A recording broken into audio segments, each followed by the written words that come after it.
এই দুনিয়ার মানুষেরা যারা একটা কন্যা পাইছো শুকর আদায় করো, তুমি একটা জান্নাতের মালিক। যারা দুইটা কন্যার বাবা হয়েছো তুমি দুইটা জান্নাতের মালিক। যারা তিনটা কন্যা সন্তানের বাবা হয়েছো তুমি শুকর আদায় করো, তুমি তিনটা জান্নাতের মালিক। তবে মেয়েটা জান্নাতের মালিক। এক মেয়ে পাইছো একটা জান্নাত, দুই কন্যা পাইলা দুইটা জান্নাত। কখন যদি মেয়েটারে ইডেন কলেজে পাঠাও নাকি? মেয়েটারে যদি ইডেন কলেজে পাঠাও না, না, মেয়েটারে যদি মানুষের মতো মানুষ বানাইয়া ফাতেমার মতো আদর্শ নারী বানাও, খাদিজার মতো আদর্শ নারী বানাও। বুঝেননি কিছু? এখন এই সমাজের ভেতরে একদল বাবা আছে কন্যা পছন্দ করে না, খালি ছেলে চায়। ছেলেটা কি আল্লাহর জন্য চাও না যৌতুক খাওয়ার জন্য চাও? ঠিক কইরা নেওয়ারে নিমুখ হারাম রসুলের দুশ্মনেরা।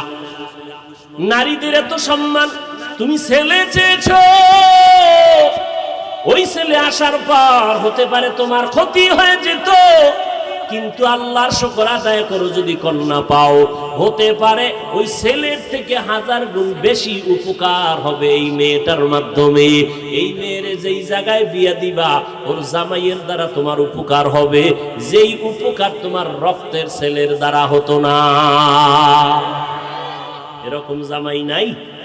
হযরত আলী বলেন মসজিদে নববীতে নবী বসে আছেন, আমি আলী হঠাৎ করে ঢুকলাম, দেখি সাহাবায়ে কেরামরা কথা বলতেছেন। একটা প্রশ্ন নবী বলতেছেন, কেউ বলতে পারবেন এই জমিনে নারীদের জন্য শ্রেষ্ঠ গুণের নাম কি? একজন সাহাবীও কথা বলে না। আমি আলী দীর্ঘ সময় বসে হঠাৎ করে বের হইয়া একটা দূর দিয়া আমার ঘরে গিয়ে দাঁড়ায় গেলাম। আসসালামু আলাইকুম ইয়া আহলাল বাইত, ও ঘরওয়ালারা তোমাদের উপরে সালাম। ফাতেমা ভেতর থেকে দরজা খুলে সালামের জবাব দিলেন। আপনার বিবিরা দেয়নি? আমি দিলে না দিবে? স্বামী ঘরে ঢুকে সালাম নাই তো স্ত্রী কেমনে সালাম দিবে? মদিনার নবী বলেন, আমি রসুলের আদর্শ, ঘরের মধ্যে ঢুকো পরের ঘরে আর নিজের ঘরে অনুমতি না আমাকে সালামের মাধ্যমে। মোবাইলে কথা বলতেছো, আগে অনুমতি নাও সালামের মাধ্যমে। সারা দুনিয়ার বেঈমানের গোষ্ঠীরা মুসলমানের সালামটা বন্ধ করে হ্যালো হ্যালো শিখাইয়া দিল। খোদার কসম, আল্লাহর নবীর সুন্নতের আমল হলো হ্যালো না। কথা বলার শুরুতে তুমি সালাম দাও, হ্যালো না বলিয়া কও আসসালামু আলাইকুম, ওখান থেকে কোনো আওয়াজ নাই। আবার বলো আসসালামু আলাইকুম, ওখান থেকে পাল্টা জবাব নাই।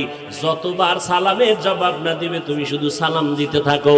যদি জবাব না দিয়ে কয় কে ফোন করলেন, সালামু আলাইকুম। ভাইজান আপনি কে ফোন করলেন, সালামু আলাইকুম।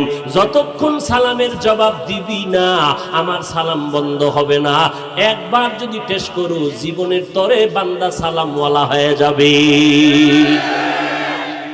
হ্যালো বলবা না সালাম? ঘরের মধ্যে ঢুকার আগে কি সালাম? হযরত আলী বলেন আমি সালাম দিলাম। ফাতেমা ব্যস্ত ছিল কাজে, কাজ বন্ধ করে আমি স্বামীর খেদমতের জন্য ফারেক হয়ে গেলেন। আর আমগো আম্মা জানেরা কাজ না থাকলেও আগে যদি ব্যস্ত থাকে, স্বামী আগে যদি শুয়েও থাকে টেলিভিশন দেখে, স্বামী ঢুকার পরে সাথে সাথে বিছনায় পড়ে যায় অসুস্থ, কোনো কাজের যেন অর্ডার না আসে। যদি কয় পানি দাও নিয়ে খাও, ঠিক নেই?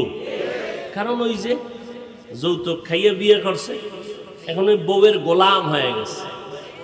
আল্লাহ হেদায়াত দান করুন। ফাতেমা সালাম দিলেন। কোথা থেকে আসলেন স্বামী আমার? বলে মুহাম্মদ পয়গম্বরের দরবার থেকে। আমার আব্বা জান কেমন আছেন? আলহামদুলিল্লাহ। তবে একটা জটিলতার মধ্যে দেখলাম। কি? প্রশ্ন চলতেছে নারীদের জন্য জমিনের মধ্যে শ্রেষ্ঠ গুণ কি? কেউ জবাব দেয় না।